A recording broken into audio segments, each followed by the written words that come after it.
D'accord, mes amis, bienvenue de retour. Il s'agit de la leçon 7.2 du contenu de janvier 2017, qui présente des techniques d'entrée à limite pour les traders à long terme. Nous allons examiner l'achat avec un ordre à limite, un outil souvent utilisé pour les ordres d'achat stop.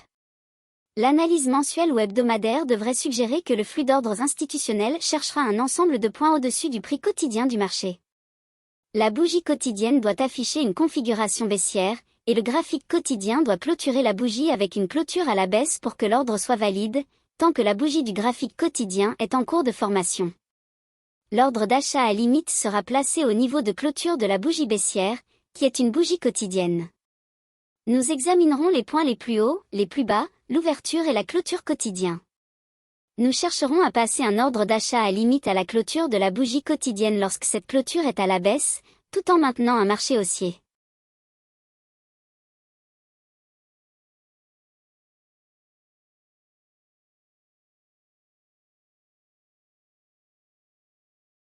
Nous anticipons une hausse des prix dans la classe d'actifs que nous négocions.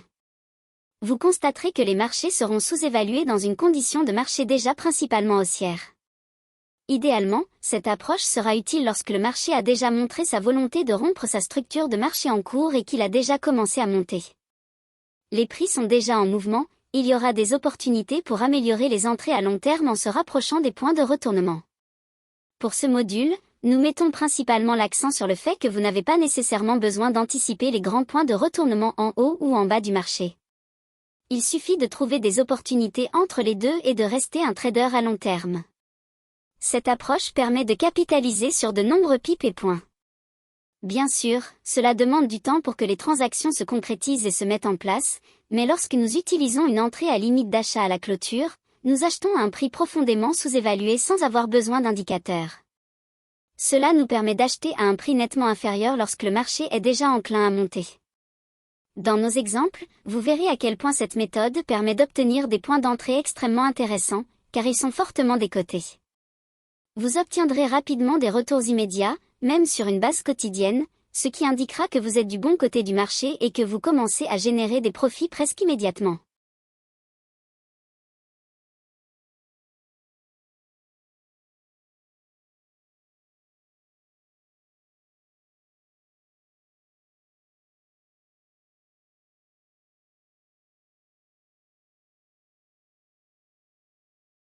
En ce qui concerne la vente avec des ordres à limite, c'est similaire à ce que nous avons fait avec les ordres de vente stop. L'analyse mensuelle et ou hebdomadaire devrait suggérer le flux d'ordres institutionnels. Nous chercherons des ensembles de points pivots, PD, en dessous du prix quotidien du marché. La bougie quotidienne devrait afficher une bougie haussière, et le graphique quotidien doit clôturer la bougie avec une clôture haussière. L'ordre ne sera pas valide tant que la bougie du graphique quotidien est en cours de formation. L'ordre de vente à limite sera placé au niveau de clôture de la bougie haussière, qui est une bougie quotidienne. Nous examinerons les points les plus hauts, les plus bas, la clôture et l'ouverture quotidienne pour ce jour particulier. Nous chercherons à passer un ordre de vente à limite à la clôture de la bougie haussière, tant que le marché est haussier. Nous anticipons une baisse des prix dans la classe d'actifs que nous négocions. Essentiellement, nous vendons à découvert dans une condition de marché surévalué ou suracheté, dans un marché prédisposé à la baisse en fonction des ensembles de points pivots mensuels et ou hebdomadaires qui tireront les prix vers le bas. Le flux institutionnel devrait faire baisser les prix quotidiens, mais nous observons un mouvement à la hausse, allant à l'encontre de ce que suggèrent les flux d'ordres institutionnels à plus long terme, comme indiqué sur les graphiques mensuels et ou hebdomadaires. Donc, alors que les prix montent pour cette journée particulière, nous cherchons à vendre à découvert le jour suivant, mais cela doit être au-dessus de la clôture de cette bougie particulière. Encore une fois, nous ne vendons pas simplement à découvert sur une limite à n'importe quelle bougie haussière. Ces conditions sont mieux adaptées lorsque nous les alignons avec un ensemble de points pivots, PD, haussiers sur le graphique quotidien. En d'autres termes, s'il y a un bloc d'ordre haussier, s'il y a un écart dans lequel le marché a évolué, s'il comble un vide ou s'il dépasse un plus haut récent, ces types d'idées sont ce que nous recherchons. Nous ne vendons pas de manière indiscriminée sur des bougies haussières. C'est une approche qui doit être combinée avec les ensembles de points pivots, PD, sur le graphique quotidien, ainsi qu'avec une analyse des flux d'ordres institutionnels sur les échelles de temps supérieures, mensuelles et hebdomadaires. Lorsque nous avons ces conditions opposées sur les échelles de temps mensuelles et hebdomadaires, c'est-à-dire lorsque nous nous attendons à des prix plus bas ou à des ensembles de points pivots, PD, baissiers qui devraient faire baisser les prix, ce que nous attendons de voir au quotidien, c'est un mouvement à la hausse pour atteindre un niveau de prime à court terme.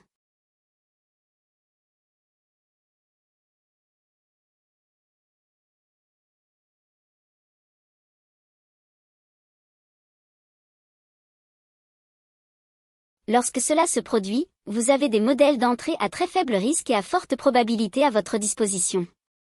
Cette méthode est l'une des plus étonnantes que vous allez rencontrer.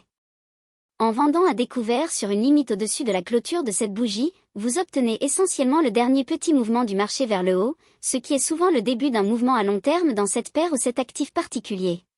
Obtenir ce dernier petit mouvement du marché au-dessus, obtenir cette dernière petite poussée, plusieurs fois lorsque nous examinons les day trades, vous verrez que c'est souvent ce que vous verrez, c'est ce que l'on appelle souvent le swing de Judas.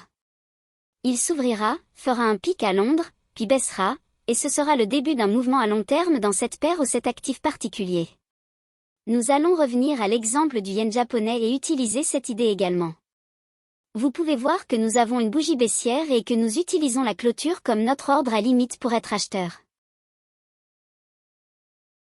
Vous voyez comment cela se produit ici à chaque clôture de bougie baissière, le lendemain, les prix descendent en dessous de cette clôture, vous ne seriez rempli qu'à la limite en allant long. Regardez la réactivité des prix immédiatement après cela. Il y a 1, 2, 3, 4, 5 exemples ici sur ce graphique quotidien, et bien que cela ne semble probablement pas excitant ici, cela ne semble probablement pas non plus être un gros problème, je peux vous assurer que lorsque nous passerons à la diapositive suivante, vous verrez à quel point cela est important. Encore une fois, ce que nous examinons ici, c'est le graphique hebdomadaire. Vous pouvez voir comment le prix s'éloignait du niveau de 100, et il y avait un bloc d'ordre baissier autour du niveau de 118 à 119, c'était l'ensemble de points pivots, PD, de la semaine qui attirait le prix à la hausse à long terme, et nous avons vu un bloc d'ordre aussi dans la zone de remise à cent. Vous avez vu la volonté de rebondir à ce niveau. Si nous revenons au graphique quotidien, en novembre, pendant le rallye post-élection de Donald Trump aux États-Unis, le prix est descendu une fois de plus dans ce bloc d'ordre haussier hebdomadaire, avant ce creux de novembre. Nous avons vu un rebond en septembre à partir d'un bloc d'ordre précédent formé en août 2016, puis en septembre, nous l'avons vu redescendre pour utiliser la clôture en dessous de la bougie baissière le jour suivant, ce qui a donné un remplissage incroyable.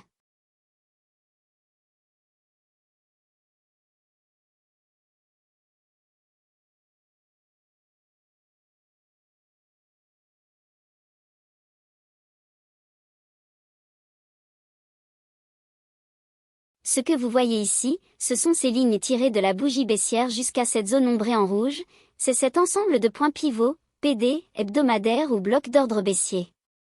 Cela signifie que le prix devrait être attiré vers ce niveau sur une base hebdomadaire, à partir du creux formé en septembre, en achetant sur une limite en dessous de la clôture quotidienne. À partir de ce point jusqu'à l'ensemble de points pivots, PD, hebdomadaires ou blocs d'ordre baissier hebdomadaire, cela représente 1800 pips pour ce creux particulier. Le suivant intervient vers le 17 novembre ou aux alentours de cette date, et vous pouvez voir que l'ordre à limite en dessous de la clôture quotidienne aurait également été rempli. À partir de ce point jusqu'à l'ensemble de points pivots, PD, hebdomadaire ou au bloc d'ordre baissier hebdomadaire, cela représente 980 pips. Ensuite, la bougie baissière suivante, qui arrive encore avec un mouvement à la baisse de 785 pips, et celle d'après avec un mouvement à la baisse de 600 pips, puis une autre avec un mouvement à la baisse de 5 cents pips, et enfin la dernière juste avant d'atteindre l'ensemble de points pivots, PD, hebdomadaire, offrant un mouvement de prix de 360 pips. Encore une fois, en achetant en dessous de la clôture des bougies sur une limite, vous achetez dans un marché vraiment profondément sous-évalué et en profonde décote, et il cherchera à se déplacer vers une prime. C'est une chose incroyable lorsque vous parcourez vos graphiques et que vous l'étudiez. Encore une fois, ce que nous examinons, ce sont des délais quotidiens, ce n'est pas parce que nous examinons des graphiques à délais plus longs que nous n'avons pas beaucoup d'opportunités. Il n'y en a pas autant que vous verriez en termes de day trading ou de scalping, non, je serais rapidement d'accord avec cela, mais il y a beaucoup d'opportunités lorsque vous êtes dans ces tendances à long terme et qu'elles ont une indication claire qu'elles veulent monter jusqu'à un niveau mensuel ou hebdomadaire. Il y a de nombreuses occasions où vous pouvez entrer et vous positionner sans avoir à atteindre le plus haut, et vous pouvez voir ici le mouvement des 980 pips, c'est essentiellement le prix d'équilibre juste en dessous, et même au-dessus du point de prix d'équilibre. Il y avait de nombreuses occasions où vous auriez pu obtenir plusieurs centaines de pips, que vous soyez un day trader, un scalper ou autre. Je veux dire que ce genre de chiffres n'est tout simplement pas quelque chose à négliger, ce sont des chiffres très respectables. Alors ma question pour vous en conclusion, pensez-vous toujours avoir besoin de faire du trading intraday pour gagner des pips? Espérons qu'après cette leçon, vous arriverez rapidement à la conclusion que ce n'est pas nécessaire. Donc, pour ceux qui pensaient que je n'enseigne que le day trading et le trading à court terme, voici le type de trading où vous pouvez trouver des opportunités tout en maintenant un risque relativement faible et en trouvant toujours un cadre rentable pour vos idées de trading. Et ceci n'est qu'une paire de devises, en se concentrant sur un ensemble de points pivots, PD, hebdomadaires et mensuels. Jusqu'à la prochaine fois, je vous souhaite bonne chance et bon trading.